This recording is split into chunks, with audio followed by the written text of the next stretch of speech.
ओम जय माँ। ओम गुरवे नमः। ओम चैत्यन्यं शाश्वतं शांतं व्योमातीतं निरंजनं नादबिंदु कलातीतं तस्मै श्री गुरवे नमः। चेतना यानी चैतन्य, जो समग्र ब्रह्मांड चैतन्य से भरा हुआ है। ऐसे कई महान सिद्ध पुरुषों ने कहा है कि सारा संसार चेतना से ही भरा है। हर जगह चेतना का ही व्याप्त है। विश्व में चेतना के अलावा कुछ है ही नहीं। ऐसे सरल अर्थ में देखा जाए तो यदि शरीर में चेतना नहीं है तो शरीर कार्य नहीं कर सकता। जैसे सर्प रस्सी की तरह दिखता है, चेतना उसी तरह विश्वाकार दिखती है। चेतना वह है जो स्वयं तो निष्क्रिय रहती है, लेकिन सबको क्रियाशील करने का काम करती है। चेतना वह है जो सबको चेतावनी देती है, लेकिन कोई उसे चेतावनी नहीं देता। यानी परमात्मा या परमात्मा रूप सिद्ध संतों। चेतना यानी आत्मा, चेतना यानी परमात्मा। आत्मा शुद्ध है, इसमें कोई अशुद्धता नहीं है। चेतना सभी में व्याप्त है। जैसे परम तत्व की प्राप्ति करने वाले अनेक महान सिद्ध पुरुषों ने कहा है कि चेतना जड़ चेतन सभी में व्याप्त है। ऐसे लौकिक दृष्टि से, दुन्वयी दृष्टि से देखें तो हमको चेतना ऐसे सजीव में ही देखने को मिलती है, लेकिन जिसने परमात्मा का साक्षात्कार किया है वो तो यही कहते हैं कि चेतना जड़ पदार्थ में भी है, चेतना विरोधी वस्तुओं में भी है। जैसे कि अंधकार में भी चेतना है और प्रकाश में भी चेतना है। यानी जल में भी चेतना है और अग्नि में भी चेतना है। हाँ, चेतना समग्र ब्रह्मांड में व्याप्त है, लेकिन उसका कार्य करने का अलग अलग तरीका है। जैसे कि जठराग्नि में अन्न को जब हम खाते हैं तो जठराग्नि उसको पचाने का कार्य करती है, और वही अग्नि अर्थात वही चेतना जंगल में या वन में अग्नि का जलाने का कार्य करती है। यानी चीज एक ही है। ऐसे देखा जाए तो समग्र ब्रह्मांड में चेतना के अलावा कुछ है ही नहीं, लेकिन उसकी तरीका, उसका माध्यम सभी में अलग अलग है। ऐसे वनस्पति में भी चेतना है और मानव में भी चेतना है, पशु में भी चेतना है, पक्षी में भी चेतना है और पत्थर में भी चेतना है। चेतना के जगाने के लिए यानी कि संसार के सभी भक्तों को ऐसे ईश्वर के दर्शन करने के लिए चेतना स्वरूप यानी राम और कृष्ण जैसे परमात्मा जन्म धारण करते हैं, अथवा परम तत्व के साक्षात्कार किए हुए सिद्ध संत वो भी जन समाज को चेतना जगाने का कार्य करते हैं। ऐसे चेतना को कहा जाता है कि चेतना शुद्ध है, इसमें कोई अशुद्धता नहीं प्रवेश कर सकती। जैसे आत्मा तो ऐसे शुद्ध ही है, आत्मा में कोई अशुद्धता नहीं है। विश्व के कण कण में मात्र चेतना ही व्याप्त है। चेतना के तत्व के रूप में ऐसे सिद्ध संतों को भी देखा जाए तो चेतना को प्रज्वलित करने का कार्य करते हैं।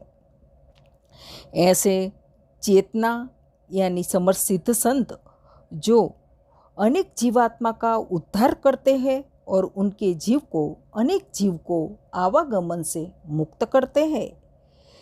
यानी ऐसे साक्षात्कारी सिद्ध संत जीवात्मा की मुक्ति के लिए शिष्यों के सुख दुख वैभव को नहीं देखते, लेकिन शिष्य की आंतरिक शुद्धता को ही देखते हैं और शिष्य में चेतना का संचार करते हैं।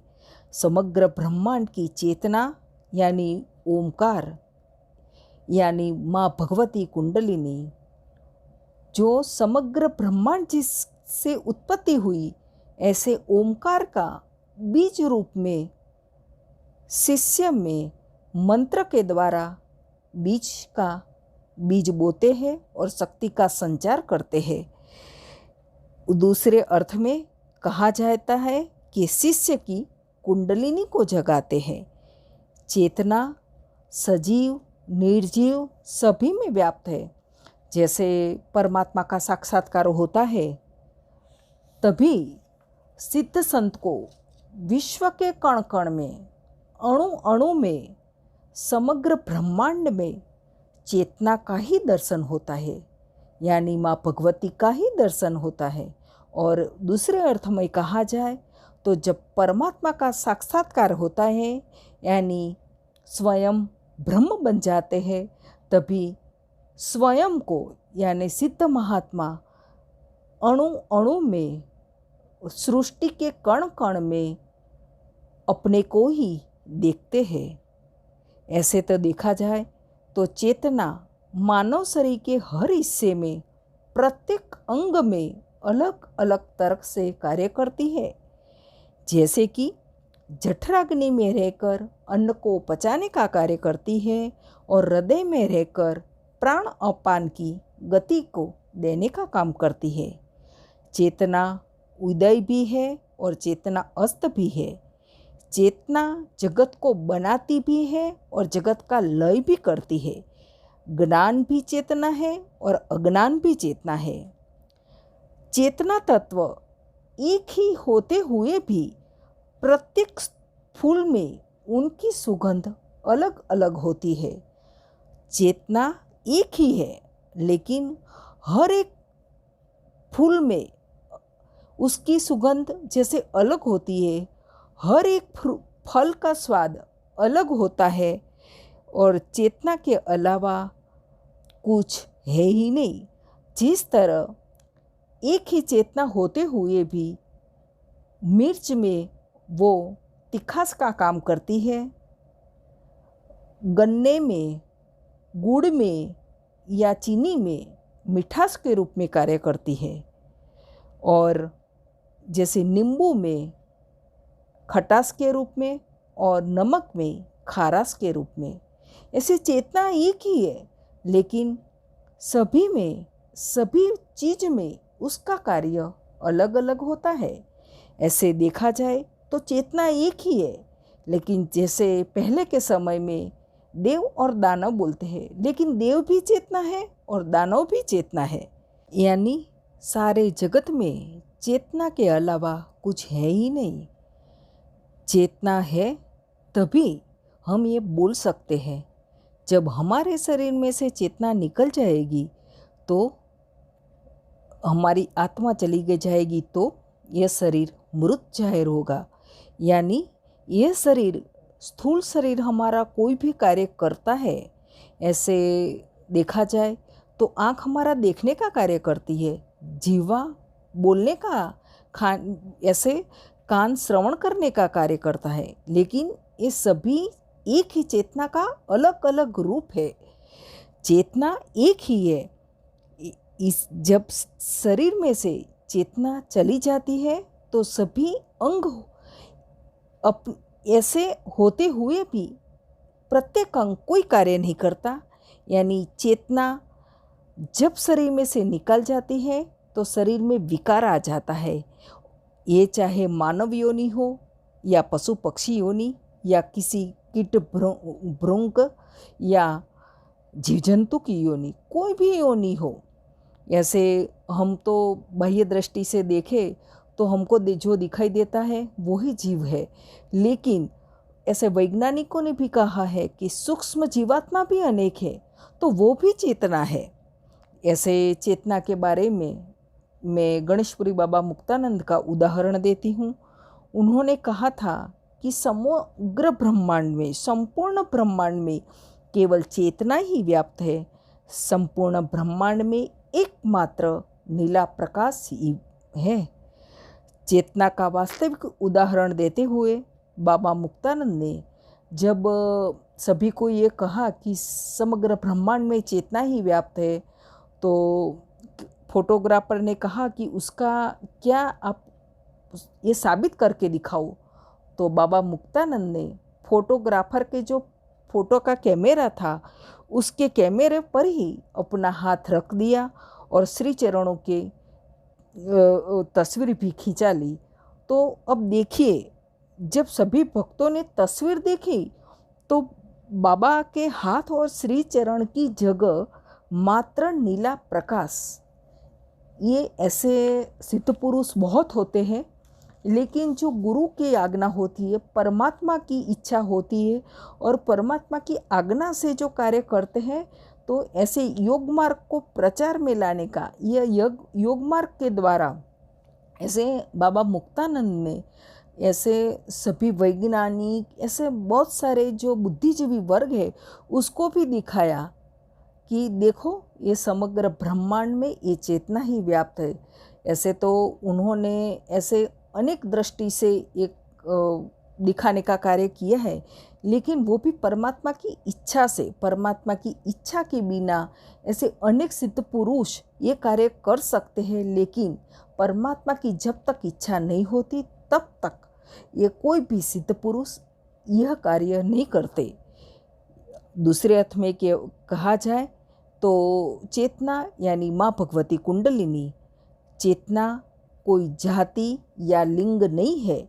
चेतना यानी हम जिसको राम, कृष्ण, बुद्ध, महावीर, यीशु, अल्लाह जो भी कहो, गुरुदेव भी कहो, तो वह है चेतना। चैतन्य के दर्शन केवल साक्षात्कारी सिद्ध संत ही कर सकते हैं और योग्य शिष्य को भी चेतना का अनुभव कराकर चेतना का ही रूप बना देते हैं। जिस प्रकार हम स्थूल आँखों से हाथ, पैर, जड़, चेतन वस्तु को देख सकते हैं, उसी प्रकार साक्षात्कारी संतों को हर जगह चेतना का अनुभव होता है। जैसे हम अपनी स्थूल आँख से ही देख सकते हैं, स्थूल कान से ही श्रवण कर सकते हैं, लेकिन साक्षात्कारी सिद्ध संतों उसको ये आँख की ज़रूरत नहीं होती। शरीर के प्रत्येक अंग से आगे पीछे सभी जगह से देख सकते हैं, सुन भी सकते हैं। यह है साक्षात्कारी सिद्ध संत और सामान्य मानवी की अलग अलग लक्षण। चैतन्य यानी परमात्मा, महान सिद्ध संतों जो सर्वत्र चित्ती को ही सर्वत्र अपने को ही देखते हैं। स्वामी राम तीर्थ ने कहा है कि वायु बह रही है फर फर फर, मुझ में मुझ में मुझ में, नदी बह रही है कल कल कल, मुझ में मुझ में मुझ में। चैतन्य को पाने के लिए केवल चैतन्य रूप श्री गुरु की शरण में ही जाना होगा और श्री गुरु के द्वारा दिखाए हुए मार्ग का सख्ती से पालन करते हैं। तो चेतना को पाना हो तो भेद तो तोड़ना ही पड़ेगा। जब तक जैसे अनेक हमारी बाह्य दृष्टि से देखा जाए तो अनेक जैसे सिद्ध पुरुष हुए, वो ऐसे कहते तो हैं कि उन्होंने चैतन्य को पा लिया, मैं उससे मना भी नहीं करती, लेकिन फिर भी एक बात रह जाती है कि नर और नारी और लिंग भेद, जाति पाति, ये सब में मानते हैं। तो जो सब, मेरा कहना ये है कि समग्र ब्रह्मांड में जिसको एकमात्र चेतना का ही अनुभव होता है, जिसको चैतन्य का ही अनुभव होता है, जिसको माँ भगवती कुंडलिनी का ही अनुभव होता है, तो उसके लिए जाति पाति या नर नारी का कोई भेद ही नहीं होता। मैं तो एक ही शब्द में कहती हूँ कि जब किसी का कोई एक अंग बिगड़ जाता है तो वो किसी धर्म या जाति या स्त्री या पुरुष ये देख के नहीं करे करता। वो तो कैसे मुझे ये अंग मिल जाए शरीर का, वो ही सोचता है। उसी समय जाति पाति लिंग भेद नहीं आता। तो ऐसे देखा जाए तो चेतना में कोई भेदभाव ही नहीं है। तो भेद आया कहाँ से? ऐसे देखा जाए तो कोई कहते हैं कि ये नारी को ये नहीं करना चाहिए, नारी को ये प्रसाद नहीं धराना चाहिए, ये भोग नहीं लगाना चाहिए। ऐसे परंपरा में बहुत कुछ होता है। लेकिन मेरा मानना ये है, या मैं ये कहना चाहती हूँ कि जो हम लक्ष्मी के लिए जिसकी पूजा करते हैं वो भी माँ भगवती नारी रूप में ही है। धरती माता जो हम जिसके ऊपर रहते हैं, जिसको हम अपना आश्रय स्थान मानते हैं, तो माता मानते हैं, तो वो भी नारी रूप में है। विद्या के लिए हम जिसकी आराधना करते हैं, तो विद्या यानी माँ सरस्वती, वो भी नारी रूप में है। तो हम जिसकी कुल देवी का हम जब नैवेद्य धराते हैं तो कई वर्ग में ऐसी मान्यता होती है कि उसका प्रसाद जो भोग बनाते हैं वो पुरुष ही बनाते हैं और भोग लगाने का कार्य भी पुरुष ही करते हैं। तो जो देखा जाए तो कुल देवी वो भी नारी स्वरूप में है। तो ये भेद कहाँ से आया? यानी जब तक वो चेतना में विलीन नहीं होते, यानी चेतना स्वरूप नहीं बन जाते, तब तक ये भेदभाव रहेगा। यानी जो साक्षात्कारी सिद्ध संत है वो ये भेदभाव में कभी नहीं पड़ेंगे। उसके लिए तो सभी जाति एक ही है। समग्र ब्रह्मांड में जो मात्र चेतना ही है व्याप्त है, उसके बारे में अब मैं दूसरा भाग भी रखूँगी। ये मेरा पहला भाग है। ओम जय माँ, ओम गुरवे नमः।